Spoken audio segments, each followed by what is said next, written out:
Hey, what's going on, guys? Today I thought I would make another top 5 video, this time explaining what I think to be the top 5 most challenging custom zombies maps that are out there right now on the Call of Duty Black Ops 3 workshop. And I will be starting from what I think is technically the easiest, hardest map, if that makes any sense, and then going and working my way up to what I believe to be the most challenging. So we're just going to get right into it with number 5, and I think that's going to be Mawberry Survival.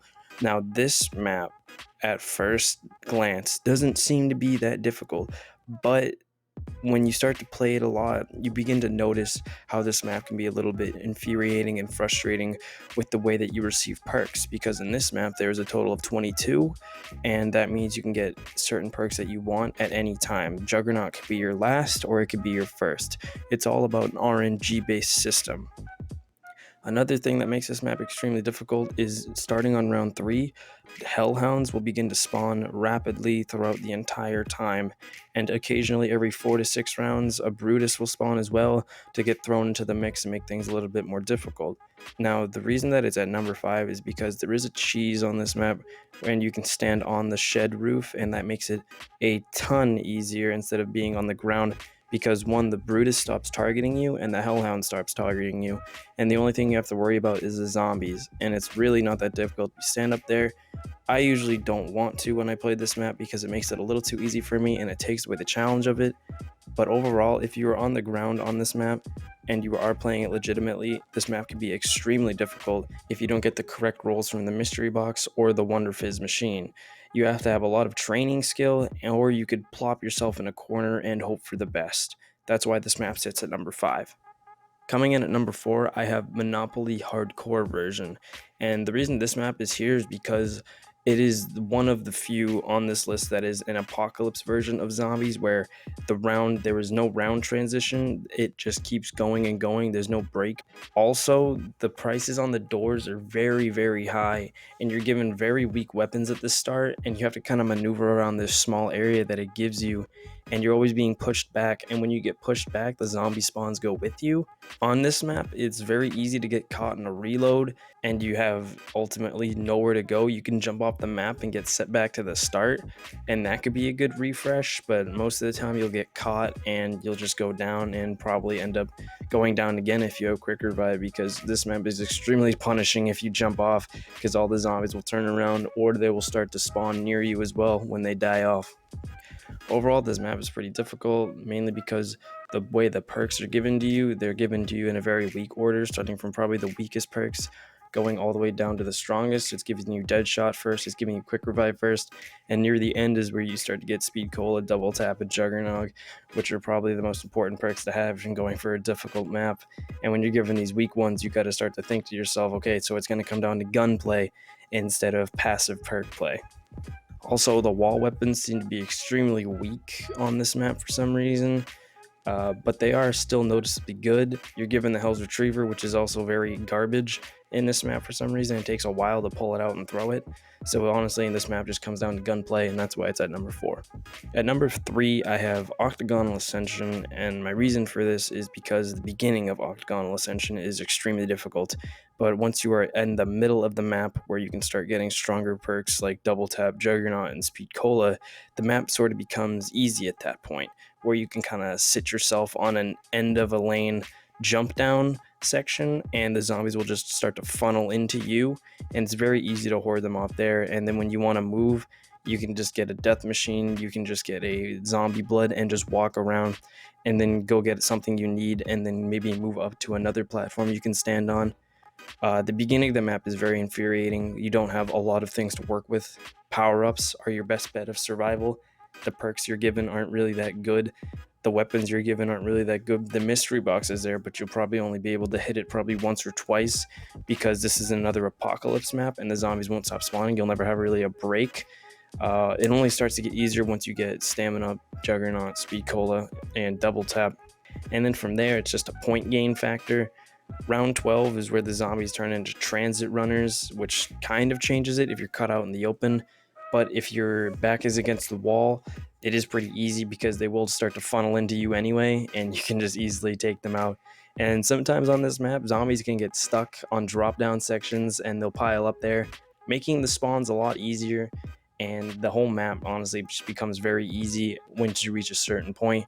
But overall, it is still an extremely difficult map to do. There is a lot of challenges you can do on this map to test yourself. I did one myself, the Rainbow Perk Challenge, which was extremely difficult. So you can find ways to make the map difficult, but overall, just for a casual experience, this map is number 3 and is worthy of this spot. At number 2, I have Cheese Cube Unlimited version 3, not version 1, version 3. And I put version 3 because the map is not only longer, but extremely more difficult as well. Because not only do you have to go up a giant spiral, but then you get to a safe middle section, and then if you want to complete the map and get the viable ending, you have to descend another section of the map, going downwards, draining water, buying doors. Not to mention the prices of the doors scale incredibly high. The weapons on the walls are very lackluster until you reach the top section, where you can start to find better guns, such as ones from the mystery box, or the wall weapons start to get a little better as well.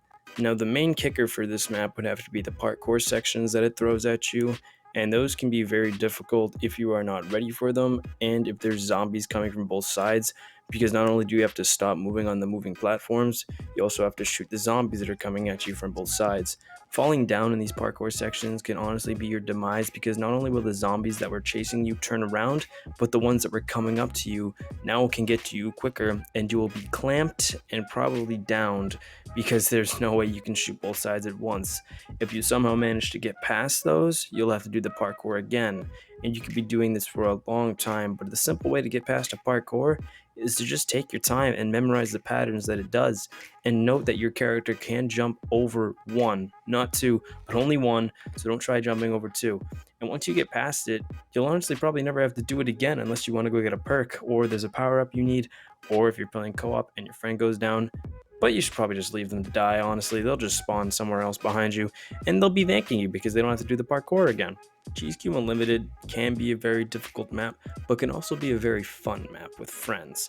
Solo, it can be pretty fun, but if you do die, it can be extremely infuriating, so play this at your own risk, and that is why it is worthy of the number 2 spot. Now, coming in at number 1, and let me tell you, this map is worthy of the number 1 spot by a mile, is Lucky Door Extreme. Now, I found this map scrolling through the workshop accidentally, and I saw it, and the map has 2 versions, Lucky Door Normal and then Lucky Door Extreme. And Lucky Door Normal was probably one of the most fun custom zombies maps I've ever played, but when I realized it had a harder version, I said, wow, I think I'll play that one. And boy, was that a mistake, because even after a month of trying this map, I still have not beaten it. And I feel like the way you have to play this map is to get it down to a science and write down what is behind every door, because on this map, there is over 100 doors and total of 4 rooms. There is 4 rooms, and each one you break off into, and you have to open ultimately every door in the room to get to the next section. Now, the door prices are extremely increased in the hardcore version, and the map is cut very strictly to restrict your movements and make it basically a 1-lane map. Now, the zombies can easily flood you quickly, so the way to play this map is you have to kind of trust yourself and put yourself in a position where you know you can have the advantage over the zombies. Now, an easy strat for the first couple rounds is to buy the Bowie knife, but on round 9 it becomes obsolete. Also, wardens spawn and they can throw you off pretty hard. The weapons that you're given on the walls aren't really that good, and the mystery box price was increased to 3,000. Also, the amount of perks that you can carry is 10 instead of the normal 22 limit that's on the original map.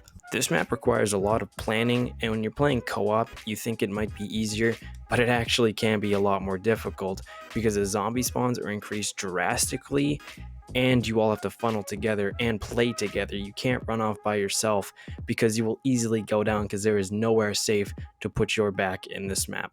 I would say play this map at your own risk, because it can be very frustrating to lose, especially when you make it so far, because it can be round 20 and you can still be stuck in the first room, because the prices on the doors, I will say it again, are extremely high, and the farther you get in the map, the more that money the doors will demand. It is very frustrating, but the map overall is very fun if you can look past going down a lot. Trust me. I'll put a link into the description for all these maps but Lucky Door Extreme easily takes the number one spot. I want to thank you guys so much for watching. I hope you enjoyed the video. I've been wanting to make this video for a long time because I've always wanted to tell you what I think are the most difficult maps in my opinion, and these are them. These 5 are extremely difficult, but can also be rewarding and fun solo and with co-op. But remember, play them at your own risk. They can be very infuriating as well. Thank you guys so much for watching, and I'll see you in the next one.